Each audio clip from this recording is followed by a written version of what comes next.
ce projet de réhabilitation de cette école Pierre Guillard, donc à Vic-en-Bigorre, qui était un bâtiment de 1970 n'ayant connu aucun travaux et qui était une véritable passoire énergétique, avait été inscrit dans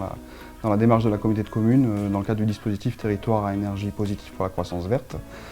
qui était donc porté par l'État en partenariat avec la région et l'ADEME à ses côtés. Et donc lorsque la communauté de communes a repris la compétence scolaire en 2018, elle a repris les travaux qui étaient initialement prévus pour voir avec différents partenaires comment construire et retravailler ce projet pour lui donner un aspect un peu plus remarquable. Donc ce bâtiment qui était néanmoins déjà chauffé par un réseau de chaleur bois énergie, des travaux d'isolation, des travaux de changement de menuiserie, mais on a souhaité aussi adjoindre à titre expérimental une pose de panneaux photovoltaïques organiques pour en faire un véritable démonstrateur en termes de production d'énergie renouvelable. Déjà tous les partenaires qui étaient dans le cadre de TEPCV, c'est-à-dire on retrouve naturellement l'ADEME, la région et les services de l'Adréal. Et en ayant recherché la transversalité, naturellement sont venus se joindre à nous les chercheurs du CNRS qui sont basés au sein de l'IPREM qui est à l'Université de Pau et des Pays de l'Adour. Mais nous avons également fait venir autour de la table l'architecte des bâtiments de France parce qu'en secteur sauvegardé, la pose de panneaux photovoltaïques est théoriquement proscrite, mais justement, étant sur une démarche un petit peu expérimentale, les choses ont été rendues possibles. Et puis après, naturellement, tous les acteurs techniques de la région, du département, les enseignants, le directeur de l'école, parce que c'est un site ouvert au public, ont été nécessairement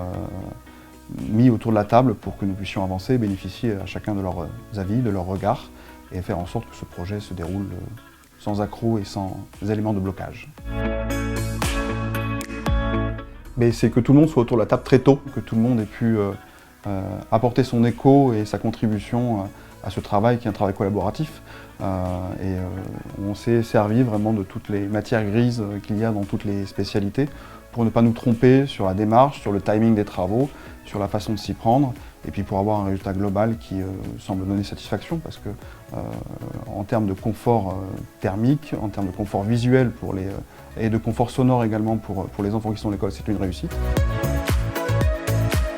Ne pas mettre les gens devant le fait accompli et associer tout le monde dès le départ, c'est-à-dire permettre aussi à chacun d'amener sa valeur ajoutée. On est tous dans nos cadres, dans nos visions très spécialisées par rapport à nos domaines d'action. Et puis ce type de projets,